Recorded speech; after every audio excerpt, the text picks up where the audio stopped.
Hello and welcome to episode 71 of the Cutie Art Crusaders for November 12th, 2013. Welcome back, guys. Hope you enjoy this week's episode. My name is Rainbow Plasma. I am the organizer and host of this show, and today I'm joined by... Burn1, the special guest coordinator, and also this week I will be editing. I'm FlutterGuy317, and I am the media manager for the podcast. And I'm Atmospark. I do the DeviantArt page, and I do the questions. Yay! Better. Eventually.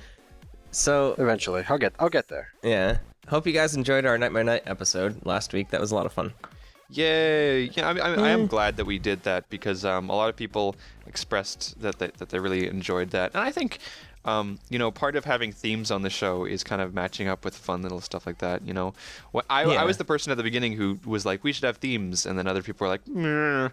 But it's Just for want to talk about random stuff. It's for stuff like that. When we get cool holidays or when there's cool events and stuff, we can fit stuff around it like that, which is kind of the spirit of themes. Yeah, and it's nice because we can also go with like certain seasons and stuff, and that's usually when people are putting out new art anyway. So that's true. It's very fits. true. Yeah. Mm-hmm. So Nice. I'm glad we got the opportunity to do that. So Yes, quite. yes. Mm-hmm. Can we talk about how tired I am? Yeah, me too. We have nothing to Guys, talk about this week, and I'm exhausted. We're really tired. So sorry Yeah, if we don't all have are. anything to talk about this week. This week, what you guys are going to need to do. Last week, or the week before, you sent in some Halloween stuff to us. This week, via the email, cutieartcrusaders@gmail.com. Can you send us sleep, please? we would Yeah. like sleep. All of your sleep. PayPal or sleep cards are taken. Sleep pal. Yeah, that'd be great. Or just somehow give Flutter Guy like magical powers so he can stop time like he wanted to do. Yeah, so then I can sleep. Speaking of which, I do actually remember one thing I want to talk about, and thank you for reminding me, Bernd, because I wanted to go back to the question last week that we had, and the question was, if you had any kind of if you had all the superpowers in the world, what would be the first thing that you would do? Not what would you do, what would be the first thing? And that was sent in by Ramaslack. And I actually, at the time I was kind of goofing around, and we all kind of answered it. Flutter Guy said stop time. I think I said I'd teleport to my friends. I would marry Twilight Sparkle. Right. Yeah, exactly. And I don't remember what you said, Atmospark. What did you say again for that? For magical power? Oh, you said you'd probably blow your own leg off. Yeah. Something like that. Yeah. So we joked about that, and we had a quick, fun conversation. But during this last week, I've actually thought about that question and asked other people about it, and I've come to realize that question is a genius question to ask, and it's super introspective. And what I mean by that is, that type of question is the perfect question to just, okay, here's an example. Before I explain it, this will be a good experiment. So what I want everyone listening on the show right now to do is I want you to pause or whatever, or quickly think of the first thing you would do. If you had any superpowers in the world, if you could do whatever you wanted, what would be the first thing that you would want to do? And I think from that answer, okay, you got your answer? Everybody's got their answer? Cool. Is it first thing you'd want to do, or first thing you think would happen? First thing you'd want to do. The first thing that you would want to do. Yeah. I'm Okay, ignoring. so that's different then. I'm ignoring if maybe you want to test your powers out. Some people said, yeah, well, I'd probably test to see if it happened. Anyways, but like the first thing that you'd want to do, right? And I think that's a super really cool introspective question, because I looked at it and I realized that like 90% of the answers that I heard from people kind of reflected a lot about their personality or maybe some of their worries or some of their desires in life. Like, it's really cool to look at it. I asked someone this question and I got the answer. I would test the limits to see how much I could do.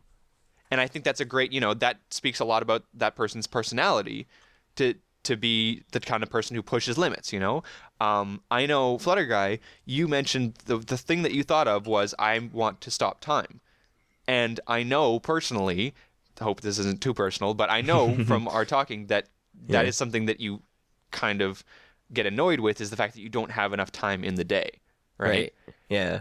And so it's a really, really cool introspective thing to do. So if you guys thought of your things, maybe, look at your answer and try to gauge, like, what does this mean about myself? Is this a problem that I need to fix? Is this a cool little thing that maybe I wasn't aware of? So It's like or whatever was So on what your does that mean for me? I think what it Wow. might mean for you, Atmos Bark, is that you probably think of yourself as clumsy or goofy or something like that. So Absolutely. so it's less of a desire or a want or a need, and more of just an introspective in terms of who you think you are. So, are you saying that through satire, I actually want to marry Twilight Sparkle? No, Yes. Well, That's It's why- kind of like some kind of like deeper rooted like concept or something in the back of my mind that I actually want to marry ponies. Is that what you're saying? Maybe. Yeah, that's exactly what. Maybe it just means that you want to find love. maybe. Oh, well, That see, could- there you go. We'll just pretend like it's not with ponies. Sorry, that was super sappy. No, but it's funny. You guys are joking. You're saying it's sappy. You're saying, oh, whatever. But like, it is surprisingly accurate. I found with a lot of people that I've asked. So that's a really cool question. Try it out with your friends. Maybe try it out with yourself and ask yourself what would be the first thing that you would do, or that you would want to do.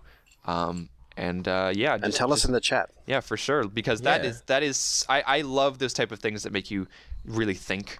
And that question, like, retrospectively, made me think a lot more than I gave it credit for. So that was a really smart question. Yeah, that's a really good point. Also, Flutter Guy, teach us about love. I want you to show me. No. No.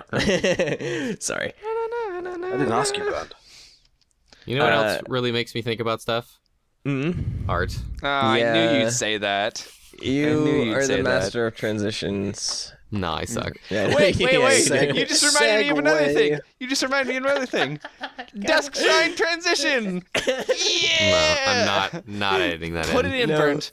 No, Burnt? it's just gonna be you Put it going, in. yeah, really awkwardly Burnt. until Burnt. we actually Put decide it to in. transition. Burned. No. If you don't do it, there's Watch. going to be so many disappointed people in the chat, and Watch they're all me going not to put hate it you. in.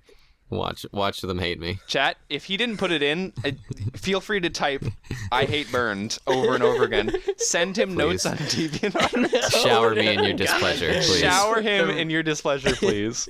Because wrath. we need to dusk shine transition. Whoa. Hold the phone there, folks. Guess who's actually editing this week? That's right. It's me, and you know what that means. 1, 2, 3. The art in this episode shimmers. The art in this episode shines. But how can we properly transition without the help of Mr. Duskshine?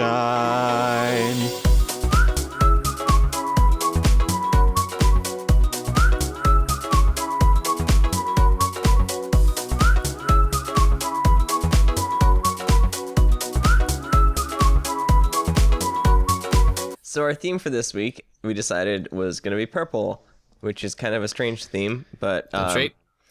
purple is a very interesting color to use because it can be used for a lot of different things. I And- swear we're not Yes, it grasping at is. straws here. no. It's Purple. super interesting color. Yeah. No. It's one of the best colors. It's my favorite. Okay. color. Seriously. Let me It's explain. It's like whoa. colors. It's like halfway in between blue and halfway between red. Vern. and Shut up. it's I'm actually so going to talk about perfect. something that's not. Okay. It's very. But it's a Flutter very Guy had a royal thought he was trying to finish. Yeah. No. I mean, purple can be used to denote a lot of different kind of moods in pieces. I'm listening. You can use purple to denote night themes. There's an aspect of kind of a scary or evil to purple, especially if you use it with green, as we learned in our color episode with Spirit. But there's there's a a lot lot of of quite- calming in purple too. Purple's a very calm color. It's a very I just lost the word. Calm. Universal. Diverse? It's a very universal color. You can use it for a lot of different things and different meanings and stuff, and it depends on how you use it. Yeah. That like the meaning of it kind of comes out. What other colors go with it, or what temperature it is, will change the mood, and it can go anywhere from being a calm color to something that's like we saw in episode 69 with Cadence, where it was Yeah. a very like romantic-esque color. Mhm. Yeah. It's also the color of royalty, so there's that. It is a very royal color. So, our first piece is called Dangerous Mission by Sea Maggot. And this is Fluttershy. Slightly purple. Yeah. This is Fluttershy. Very slight purple overlay. In Is the word. in her Dangerous Mission outfit with the ears and the everything, and yeah. Yeah, I'd say the dominant hue in this piece is violet, however. Because there's a lot of it mixed in, and it's used for a lot of shading. Like, there's definite strong blues and greens, but when you're looking at things from the ground to the backdrop, it's predominantly violet. Everything's purple. Yeah. We want to ease you into the appreciation of the color purple, folks. Okay, we can't just hit you in the face with a blank screen of purple, or maybe we can. I mean, but yeah, we'll eventually get there. Every piece will start working more and more our towards the last ultimate piece is purple. just the color purple. Yep. That's honestly how we should introduce it. Just like, in our last piece is called Purple. By That's Purple. just it. Purple. No, but this piece, I mean, the purple in this piece definitely works because it's a night scene, and it kind of denotes a little bit of an air of timidness or shyness, I guess. Is it a night scene? It's maybe. It's. But I see I see light. Is that light or fog coming through the trees? It's definitely light. Yeah. Okay. So it could just be a forest scene, so a darker scene, not necessarily a night scene. Well, I mean, what the purple can convey is that it's still dark in the forest, even though it's daytime out, right? Yeah. So the purple can be shown as, and especially, I think something that's really important in this piece is when you look at the composition or just the piece in general from left to right. You'll notice that it starts out on the left as a brighter thing. You got a lot of the light coming in on the left behind Fluttershy, and then as you get towards the right, suddenly if you look at the right hand side of the piece, it's much, much darker, and you'll notice that that's the way she's walking. So she's walking into the darkness there. Mm-hmm. And the what's interesting is that the purple on the right hand side, because it is surrounded by these darker hues and like other colors different from the left hand side, that looks a little bit more ominous than the left hand side, which is lighter and a little bit more airy. Mm-hmm. Yeah, for sure. Looking at some parts of this, it's like Sea Maggot, where they've made this, has done it with like normal-ish colors and then put a purple overlay on it. Like, I know it's probably not what they did, but that's what it looks like. Like, if you look at Fluttershy herself, her hair's normally fairly purple. It's quite pink, but in this, it's really, really purple. And then if you look at the ears, so her not her ears, her costume's ears, the shading is purple, but it looks like the shading could also be like a darker blue with a purple overlay. So, I mean, I guess that might be a way, if you're looking at shading or doing stuff with one particular color over a piece, that might be a way to start or look at it. Like, if you make, for example, like I do vectors, most of us do vectors, you could do that. You could make the piece and then put an overlay on it to see what you like, see how it looks. And if you don't like it you can go back and then remake that part without the overlay and make it that color that you want. I guess it could be a way to learn how to do it, or... Yeah, that's true. I caution against people putting on overlays on an entire piece, because if you're not careful with it, it can look like you've got this tinted glass in front of your piece. Like there's just this like block of color hiding the actual piece itself. I mean, it could be a good way to learn. But exactly, like you said, it can be good to see what the color would be with some purple, go back and then fix it without the overlay. Or even, there's some advanced overlay techniques that take only certain hues or only certain saturations and shift the hues in there and things like that. But that's kind of advanced, and it would require like tutorials and stuff. Yeah. The one thing in this piece where there is clearly an overlay is where you were talking about earlier, where the light is. It's how you can tell it's light. Yeah. If you look at the tree on the far left, there's nothing over it. It's just the color, like of the tree, really. But if you look at how that light in the background, it actually is casting on things. It's going over the top of bushes, and it's over the top of that tree, and you can tell because it kind of creates a gradient. One side of the tree is lit, where the branch on the right side towards the middle of the piece is dark. Right. Yeah. So we can clearly see that it's light. Yeah. Another thing I'd like to bring up is we mentioned a little bit, was it our last episode, maybe? Yeah, our last episode, we talked about framing, and that's a cool thing to bring back up, because in this piece there is a stick right in your face. It's in the foreground. So it's clearly very in front of you, and how it creates that illusion is it's very dark, because things that are things that are closer to you will seem very dark. It's like, I made this analogy on the show before, but if you put your hand in front of your face, in front of your monitor, your hand is dark and things behind it are light. It's the same concept here. That sticks right in your face. It's dark. It's also blurry. You just smack yourself in the face. Yes. Yes. Because he said, put your hand in front of your face, so I did that, and I hurt my eye. Yeah. I've known you for way too long to not suspect that you probably hurt yourself somehow. All right. Anyway. Hey, Burned? Yes? Damn you. It's my plan all along. All right. Anyway, the stick there above Fluttershy, it's framing her. Since it's going around her, it catches your eye and it makes you look at the subject, which would be scared Fluttershy in the big scene. There's also some it's harder to see because it's again blurry, and it's darker on the right hand side, but there also is some grass and plants that are blurry and dark on the right hand side as well, which gives you that feeling that you are actually in this scene and you are placed in these bushes, which is really cool effect as well. Yeah, there's a lot of depth in this piece for sure, like you were saying, and they actually did depth really well because they gave it that kind of blurriness, like actual depth of field within the piece. And I think something else that they did to highlight Fluttershy in this piece too was just use a couple of colors that are not seen anywhere else in the piece. There's a little bit of yellows and browns in the piece. You can see that on the floor, and there's lots of different blues and cool colors, but there's not quite the yellow that you see in Fluttershy's coat, and there's no other sign of the type of blue that's in her ears. And that also kind of helps to draw the eye towards her because of how strong they are. Yeah, exactly, and just because they're different from the other colors around her. Whereas you look at her coat and it matches up very well with the background. You look at her tail even, and a lot of the colors are present again in the piece. So there's a good point in that the colors in her, they're the strongest there, so that attracts attention. But there's also there's kind of hints of similar colors around the piece. So in the blue in her belt and ears, there's similar blues up towards the top left, but they're not quite there. It's just that lighter blue. And then in pinks, there's pinks towards the bottom of the piece and in the ground. Yeah. And when there was a point I wanted to make, that when you use specific colors, especially in your subject and stuff, and then you reuse those colors or mirror those colors, or basically use those colors or similar colors elsewhere in your piece, it makes your piece or the piece of art you're making seem more unified. And in a piece like this, when we're looking at it, it makes it seem like one piece as a whole, and everything is coming together. And there's a word for that that I can't remember, but whatever. But unified is a good term. And what is it? Lost my thought. But anyway, yeah.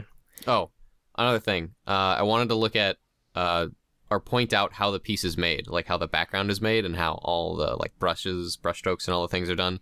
So in the grass and in the ground and in the trees, how everything's pretty much done without strokes, and it's all just blotches of a digital paintbrush. And it turns out really cool because Fluttershy is also digitally painted as well, but she's done in a different fashion than the background is. So there's kind of those contrasting styles, and it helps kind of make her stick out from the piece and separates her from the background, which is cool.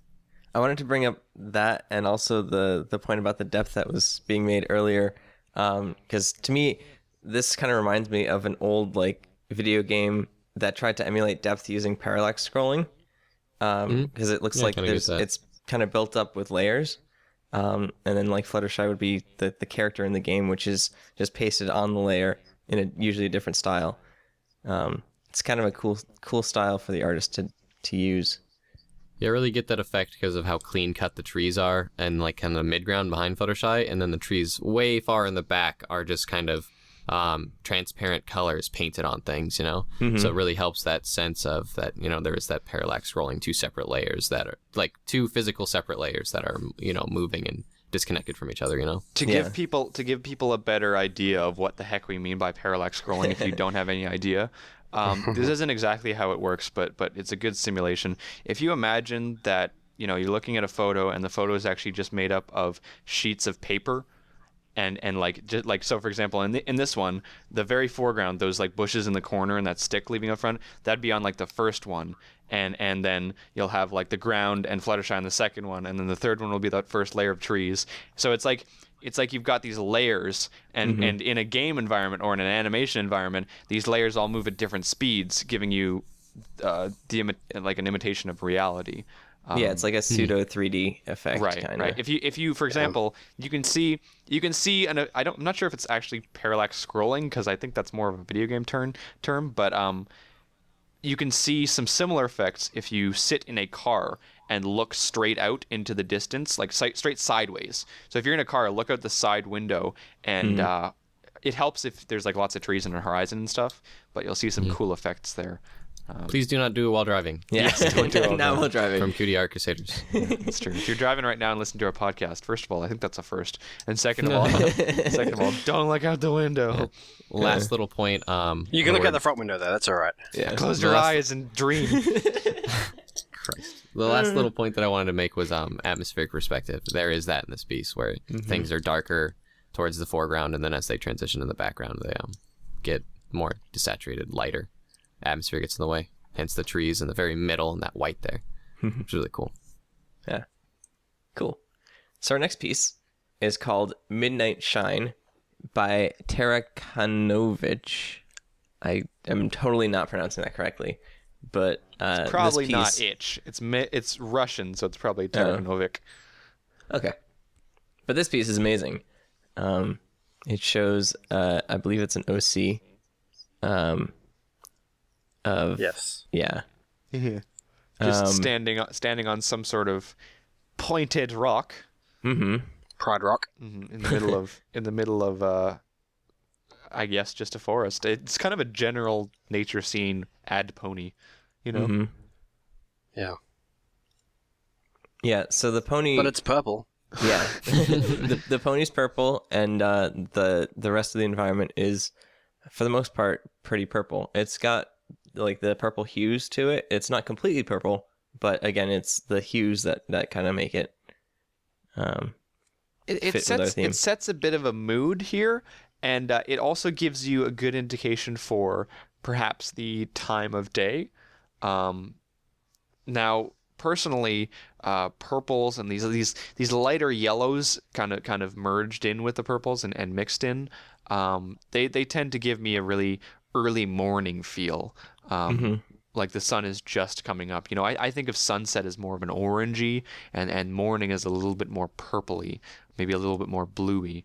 And so this looks like a sunrise that she's staring off into, off of this rock.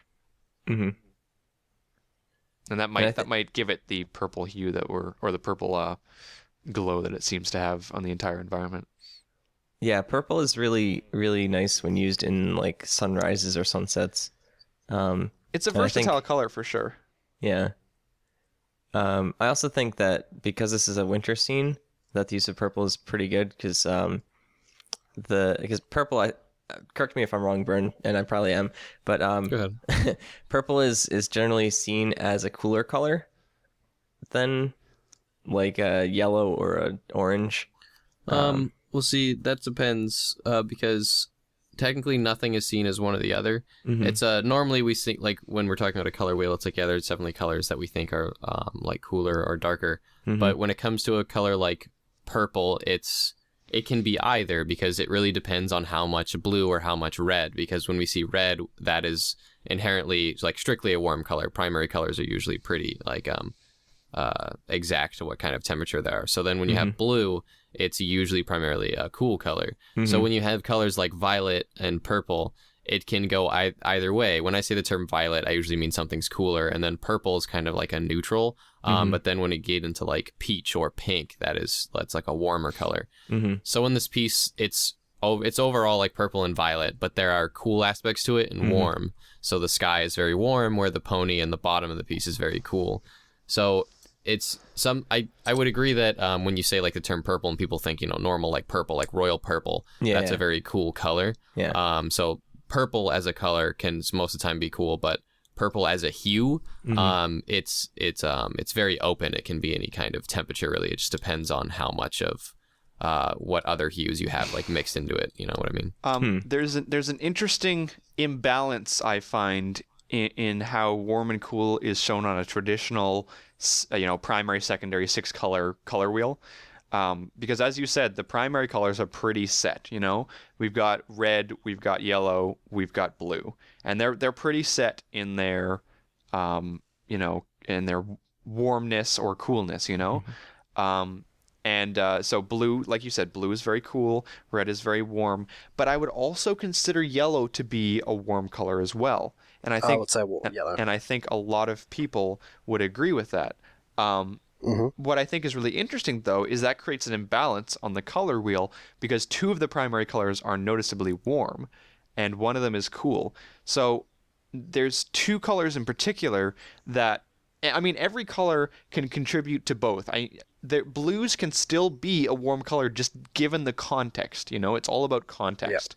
Yep. But what I find really cool is that when we look at the secondary colors, we see something completely different. Because when we look at, for example, orange, that's very much a warm color. Like, that is, without a doubt, that's a warm color, And when we look at the other 2, when we look at green and purple, it's almost like they're transitionary colors.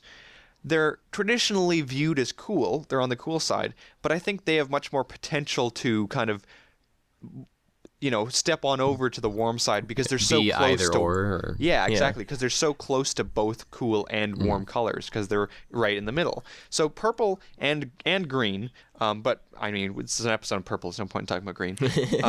So purple... can kind of fall on either end because it's so close to blue, which is a hard, cool color, and it's so close to red, which is a hard, warm color. So it can really sway either way, and I think it really depends on much more than other colors on what else is in the piece too. There's another good way to look at this, and that why something seems warm or cool is kind of what wavelength it makes on like the spectrum of light. So something cool you can actually do is if you go just like Google color spectrum and like light spectrum, and it gives you the little chart of what is a slow wavelength versus a fast wavelength. So red to violet, basically, of visible wavelengths of light that we can actually see. It starts out with violet, which like a cool violet. So violet is kind of the hardest color to see, like ultraviolet light, something that makes it glow. It's a very fast wavelength. Or closer together. I don't know if faster, closer together is a better way to put it. But as the wavelength gets more drawn out and longer, it gets more red, it gets warmer, and you start getting into like infrared, so things, heat, hot things. So that's that difference of like ultraviolet light, hard to see, cooler light, and then, infrared, something that's very hot. And in the spectrum, it's from, let's go cool to warm. It starts out, it goes violet, then blue, then cyan, then green, then yellow, then red. So the point of that is on one side you kind of have warmer colors like red and yellow, and then in the middle you kind of have green, and on the other side you have like violet and blue, which are kind of cool colors. But as violet can transition into red because it's basically red and blue mixed. So as soon as you start making that crossover into red, you have that transition from like warm to cool. But I don't know. There's a science behind it too, why we see something is like actually cool versus actually warm. Yeah. Well, the whole reason why I brought up colors is because, at least from my experience, we see purples and violets being used a lot more in winter scenes, such as this piece. And there's a piece in particular that I'm thinking of from White Diamonds, where she used some purples in like the snow. The rarity piece with the tank. Yep. Featured that piece. Yeah. And also, you were mentioning winter scenes, but you'll also see it in night scenes, which would be probably considered cooler than day scenes. Right. Speaking of night versus day, the color in this piece as well. You mentioned that violet is in the first piece. You mentioned that violet's kind of like a spooky and nighttime color, but in this piece, it's being used to like show to rainbow plasma what is dawn. To me, it actually looks like dusk. That's because I focus on more towards the bottom of the piece a little bit, and like the pony. So it's giving that opposite feel. So it's that concept that purple can do either or. It can do whatever you really want. And and it depends on the temperature of the violet and what kind of emotion. So this is the opposite kind of emotion in the last piece, where it's not really dark and spooky or Nightmare Night-esque. It's more happy and like pink. There's lots of pinks and lots of peaches in this piece. Now, peachy colors. It's interesting that you say that you disagree with me on the dawn versus dusk thing, and I think that's a perfectly good opinion. But I also have to bring up the fact that this is the person here who doesn't see dawn. He's the only one of us who gets up late. So I forgive you. I would say dawn as well. I forgive you because you've probably seen less dawns recently. Who, me? Yeah, you. Yeah. But I get up at 8 o'clock every morning. What? Since when? Yeah. Since when? I go to since I've started college and I've been going to class. My first class is at 10 o'clock, so I have to wake up at 8. And then it takes me 2 hours to get to school. Yeah, but dawn is at like 6. That's true. So you're That's still, true. So you're still I missing. don't get up at 6 in the morning. That's true. Screw that. I see lots of dawns. Join us. The sun's already I wake like, up when it's dark time. the sun's right above the horizon when I drive to school. So. All right. I wake up when it's dark time. Something else that I want to bring up on this piece before we transition, how it's made, the texture of brush.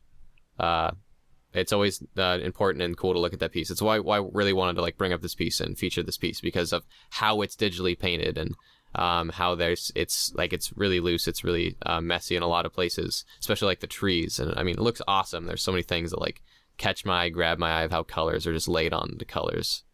And then the pony is, very like his body's very like neatly brushed, but really cool stuff. Really like this artist style. Mm-hmm. Also, he's a freaking character.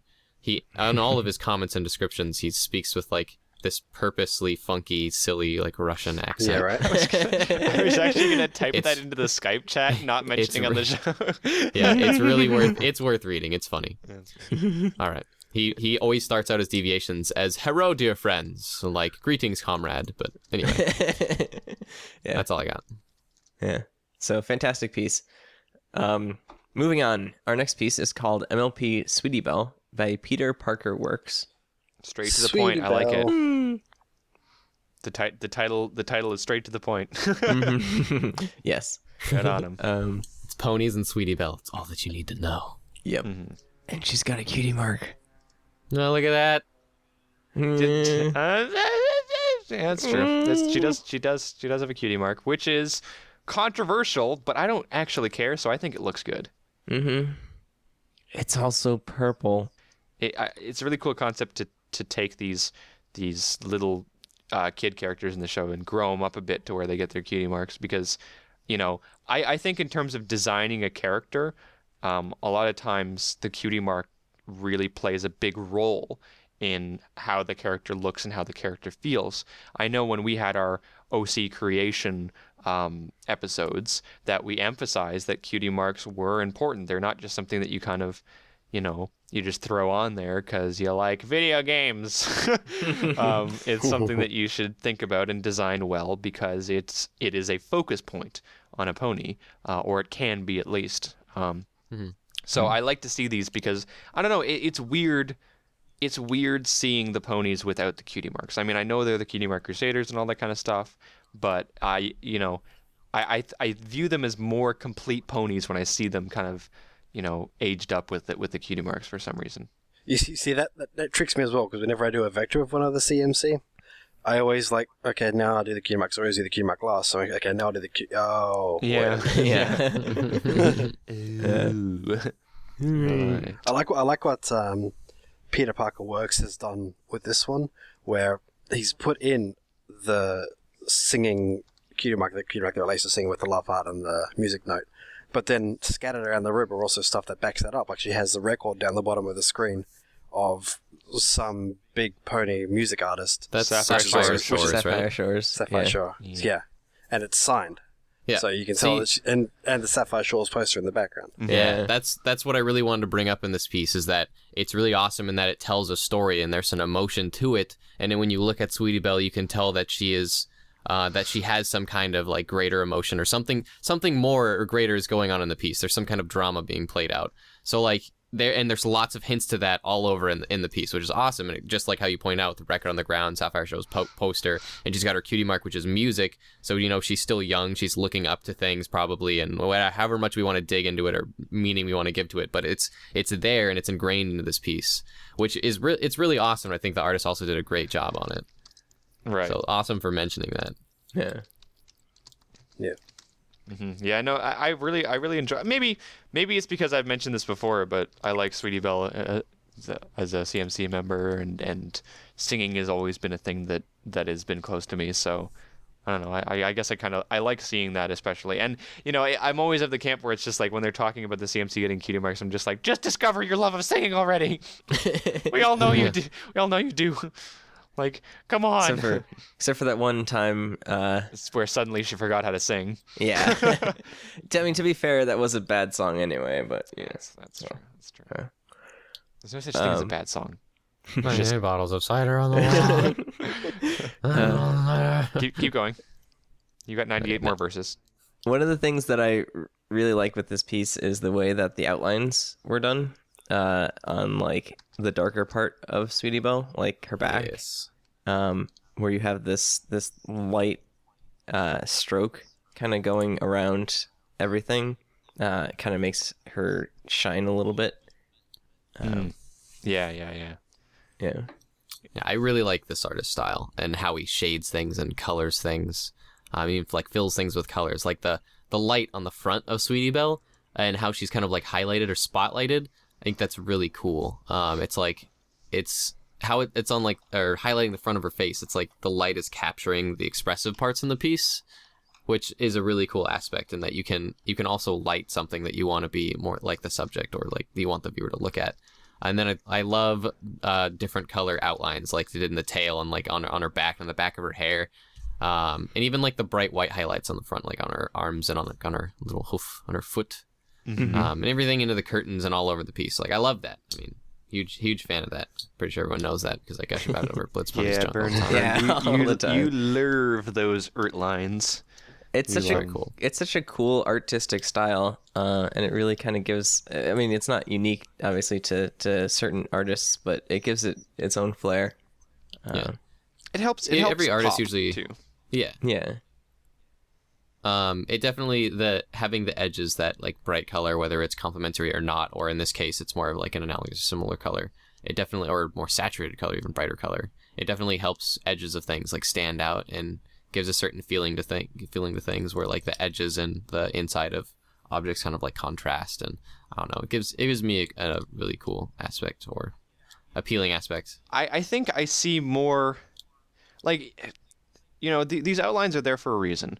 They're there to separate from the background, or they're there to highlight light, or et cetera, et cetera. There's a reason for these kind of outlines, and I think I've tended to see that more pieces get stuff wrong the other way. Like you can either choose to have them or not, but I've seen more pieces where they should have had them versus more pieces where they shouldn't have had them. It works for different kinds of pieces, but a lot of the times I'll look at a piece and be like, oh, this style is great, but that pony really isn't popping from the background because they didn't do enough work to separate it. Whereas I don't see like there's not a lot of pieces that I look at and go, man, I wish I didn't have that many outlines. Yeah. So I mean, you have to do something, whether it be like a popping outline, hue, saturation, or even value. So like Sweetie Belle, like and so like her main like body and tail are kind of like similar values to everything around her in the background, but she does have those outlines, and so they really contrast in the hue shifts. And I mean, that's the most important tail and stuff. Those three things are the most important. I mean, there's different ways that you view certain colors in artistic programs. There's like RGB, there's CMYK, and there's the HSV, which is hue, saturation, value. And I think that one's the most important one for artists to look at, personally, anyways. Just because I think it gives the most information and it helps out people the most. Because I think when you're looking at popping something from the background, you should have at least one of those, differentiate from the background. whether or not it's the hue, so make it a different color, which will make it stand out, or maybe you want it a little bit more saturated, but dear God, be careful with it.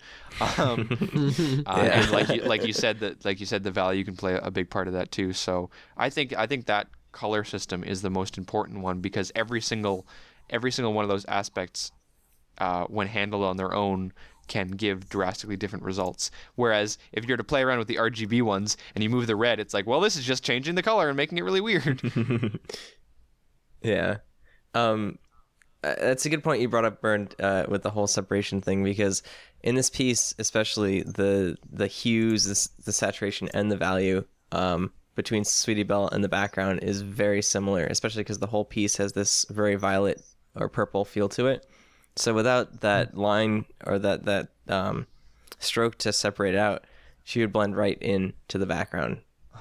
So it really does make her kind of separate. You have to do a lot of work to be able to separate things like that, without outlines, that is. And when you're working with hues and when you're working with values, like there's a lot of tricks you can do, and to like physically separate those. But in this piece, there's not too much play with like separating things using hue and using value as as it's painted as a whole. It is using it's putting a lot of the effort of separating things into the outlines. And like you could tell, like you can really tell by how like vibrant the outlines are.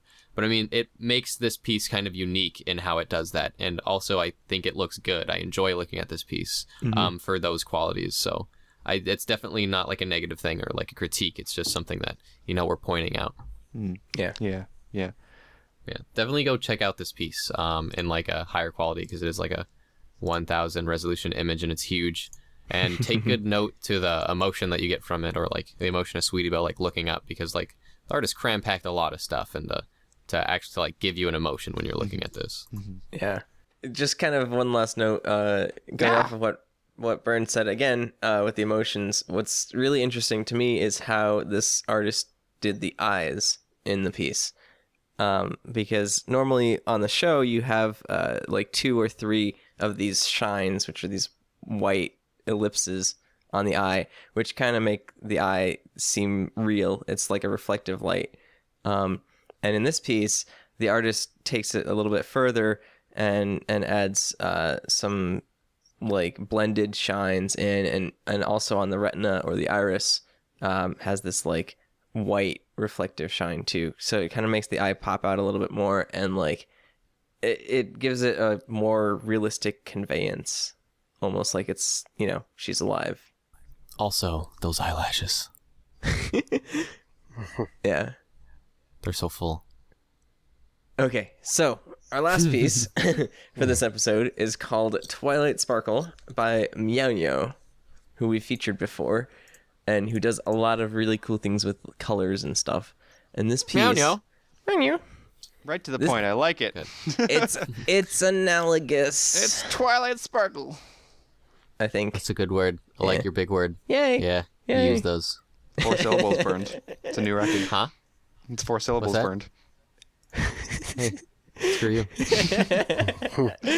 Yes, but it's very, well, it's not monochromatic, but you're right. Yeah. You're right for sure that it's analogous, but it's very close to being monochromatic. It's what would the term False. be? What would the term be for 2 hues? Because monochromatic is 1 hue.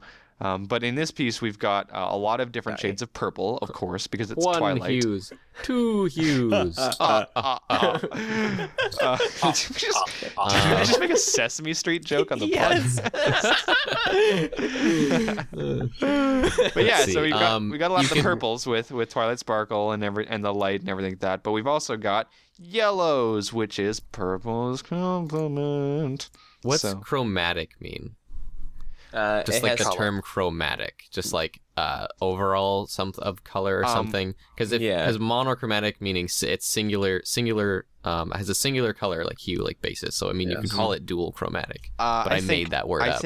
I think chromatic means chromatic because like in magic there's a card called Chromatic Lantern, and it gives you all colors of mana. So I have to imagine that chromatic is like all chromatic just means color. From what I've heard before, chromatic is just when you get really, really sick of Internet Explorer, and you just get stuck on Chrome. And oh, sorry, are we talking about something else? So let's Google chromatic. That doesn't sound right. You know, chromatic. Yeah, it does sound like it basically is color. It's color. Because if the definition of chromatic of or relating to color or the phenomena of color sensations. That's not helpful at all. Fantastic.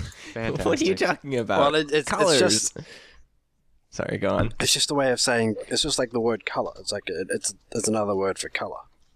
It's the prefix for or prefix or suffix for color, basically. Yeah, because that's right. if you do like editing with a green screen or a blue screen or whatever, you're chroma keying the video, which means you're specifically targeting that color. Sorry, okay, stop. Everyone, stop.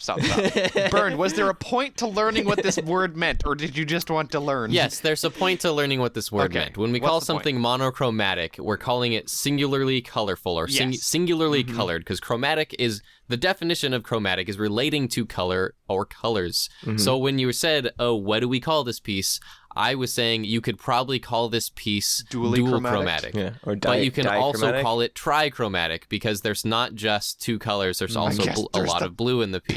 Too. So there's a lot of red, there's a lot of blue, and when you mix those two colors, you get purple. So when we're talking about colorful. Hold on. When we're talking about monochromatic, we're talking about using one specific hue along the color spectrum. So just purple, just green, just red. Nothing else really mixed in there. There's not a lot of leeway. But in this piece, we have a lot of hues and we have a lot of saturations. We have peach, we have pink, we have purple, we have blue, we have violet. So you can call it kind of similar because there are dominating tones being purple and peach, but there's still a lot of mix in between there. Yeah. Well, I mean, a lot of times when we talk about monochromatic stuff, sometimes they'll sneak in little things that aren't quite perfect. But yeah. No, there's definitely a lot of things in this piece that is really cool. And I think one of the coolest things about this piece is just the just the messiness of it. You know.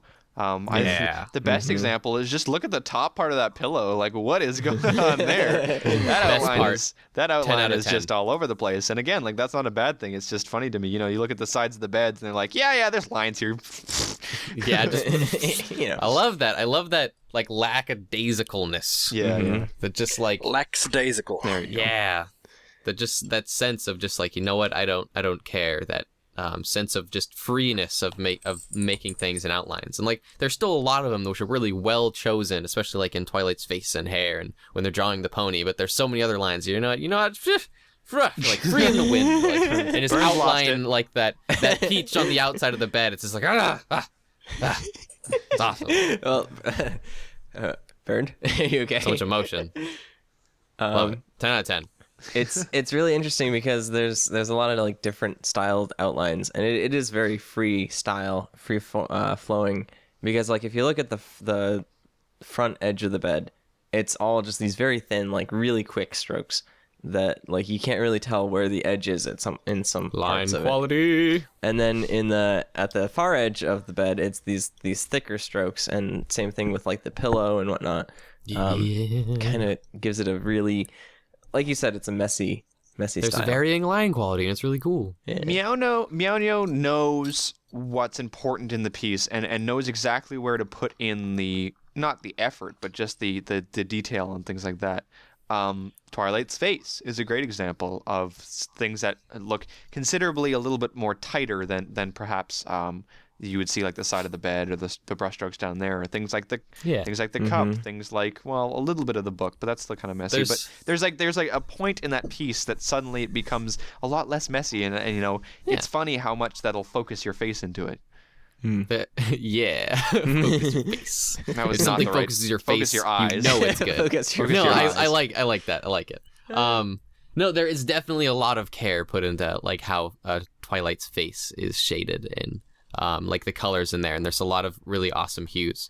I mentioned that blue, and like her face transitions from that shaded peach into blue towards like the bottom of her ear. So you could say Meow knows what she's doing. Oh my god! Oh my god! So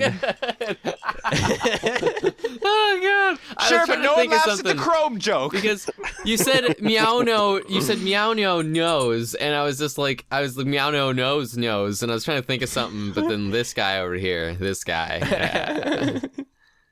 Oh goodness. Sure, but the Chrome joke isn't funny. Oh gosh. Okay. So Stuff to bring up. Yeah. We're running up on time. One more thing. I would like to bring up Twilight's butt. okay, the Okay. flank. If you look at her butt, I approve. it has a thick black line around it. Cool. And it's really cool to me because it really messes with everything else in the tone of everything in the piece. So look at every other tiny little detail everywhere, and it's highlighted in peach or violet or whatever. There's just like a lot of things are outlined in peach, but her butt has a thick black outline. Can I? And it stands out, and it's cool. Can I interrupt you? I'm sorry. I normally don't like to interrupt you. I normally don't like to interrupt you, but there's something I need to say before you get it out, because I have a feeling you're about to try and explain why that is, and I think we might want to get other people to think about it, you know?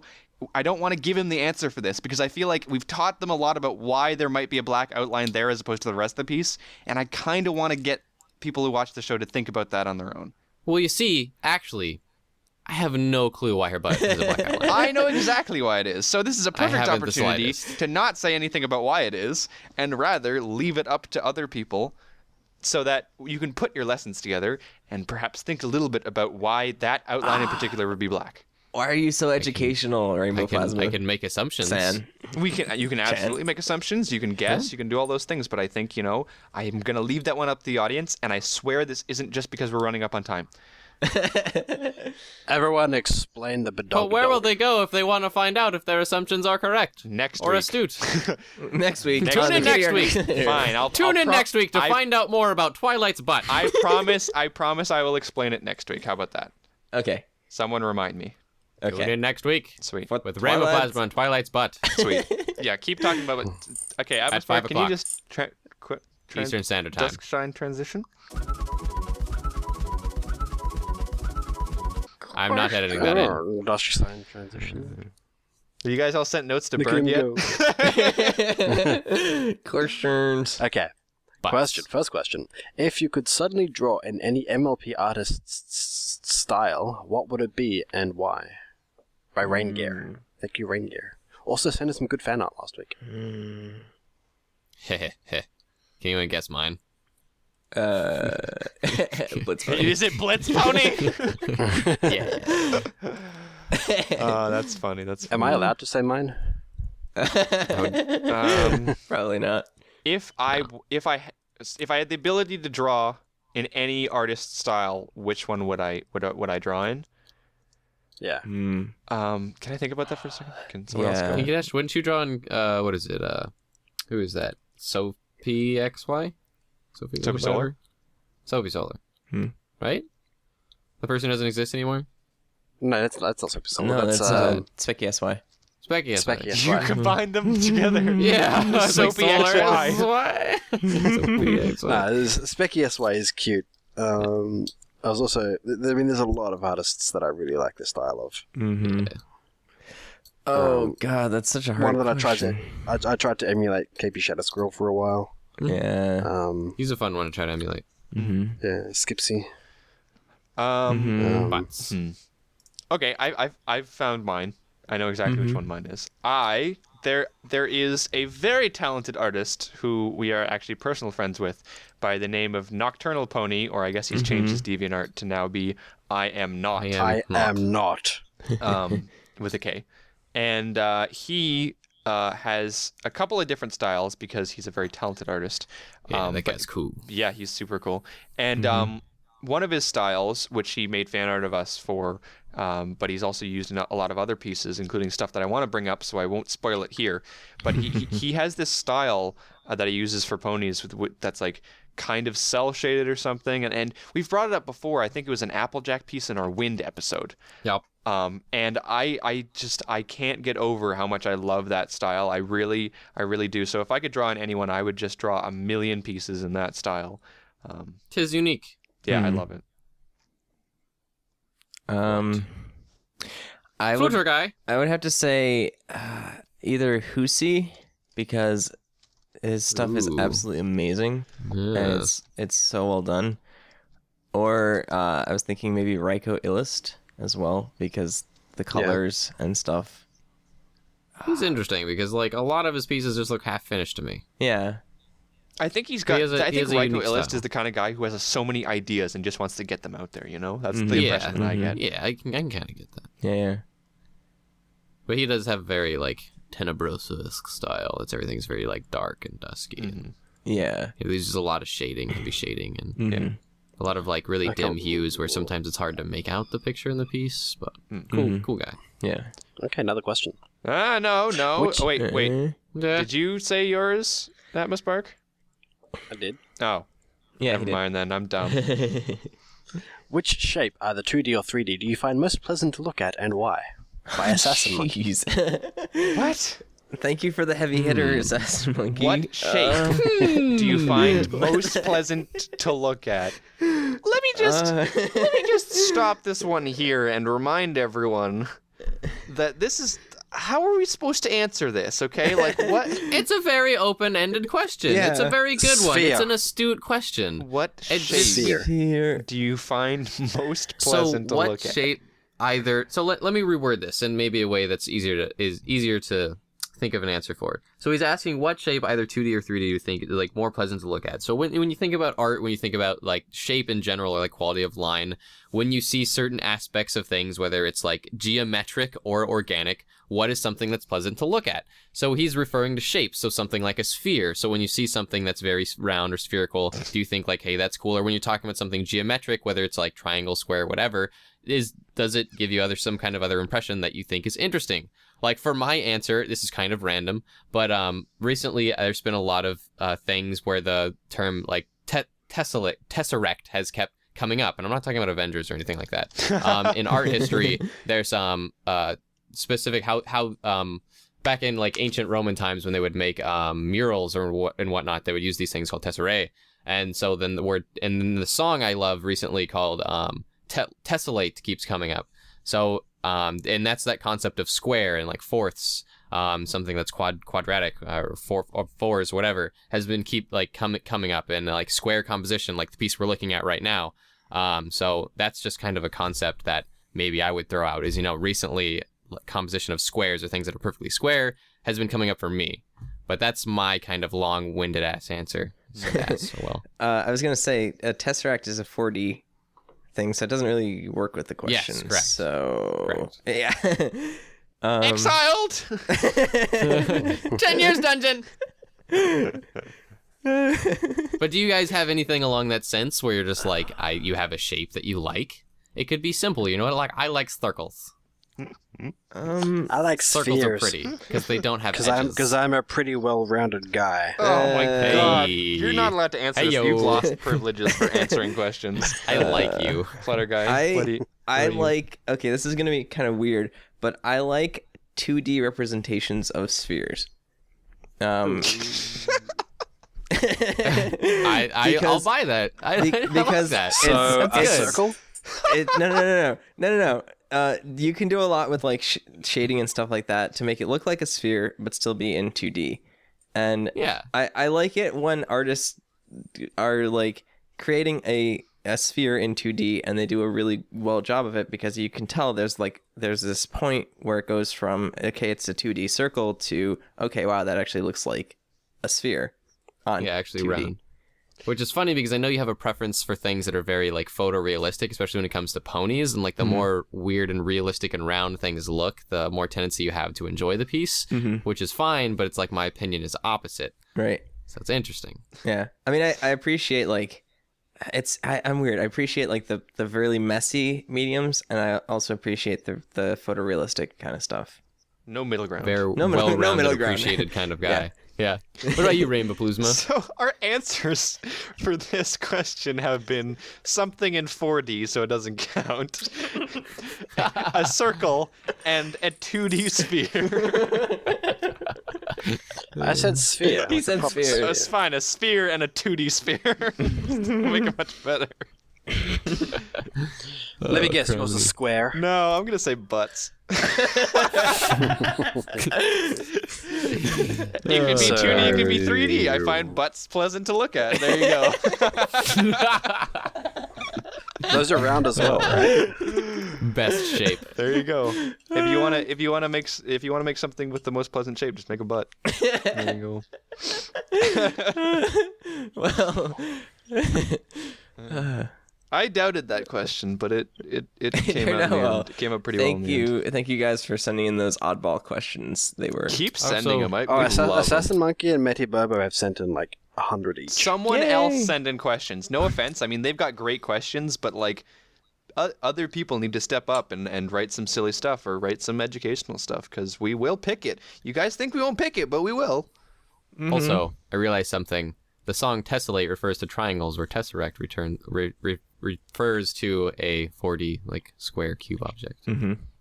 I messed up. Whatever. Burn. Anyways. It's a good song. Alt J. Go check it out. Anyhow, plugs. Plugs. Okay, so we have a DeviantArt page, which is cutieartcrusaders.deviantart.com. We have an email account, which is cutieartcrusaders@gmail.com. YouTube, which is Cutie Art Crusaders, youtube.com/Cutie Art Crusaders. I always get that one wrong. Facebook, go like us on Facebook with Cutie Art Crusaders on there, and we're at Cutie Art Crusade on the Twitters. Yay! Little birdies like us. Fantastic.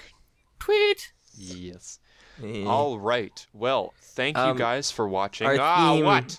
Our theme for next week is going to be right here on the screen. That was what I was Isn't going it to say sleep? next. I have my own. I have my own system, and when people Didn't we, break my system. Hey, meow know what time it is? It's about time to end the show. Oh my god. Oh my god. Okay, so our next. didn't we say it was sleep? Sure. Next week, our theme is sleep. Because we'll be sleeping. No. Next week, our theme is on the screen. Okay. Butts. I'm down for this. That's sure. This Sleep, because ponies are cute. sounds good to me. So yeah, our next theme's on the screen. So look forward to that, guys. And that seems to be everything this week. So thank you guys for watching. Whether or not you're on the live stream or on YouTube, we love you all the same. Feel free to send in some more questions. My name is Rainbow Plasma. I'm Burned to 1. I'm Flutterguy317. I'm Admiral Spark. And we'll see you guys next week. Bye. Or will we? Bye.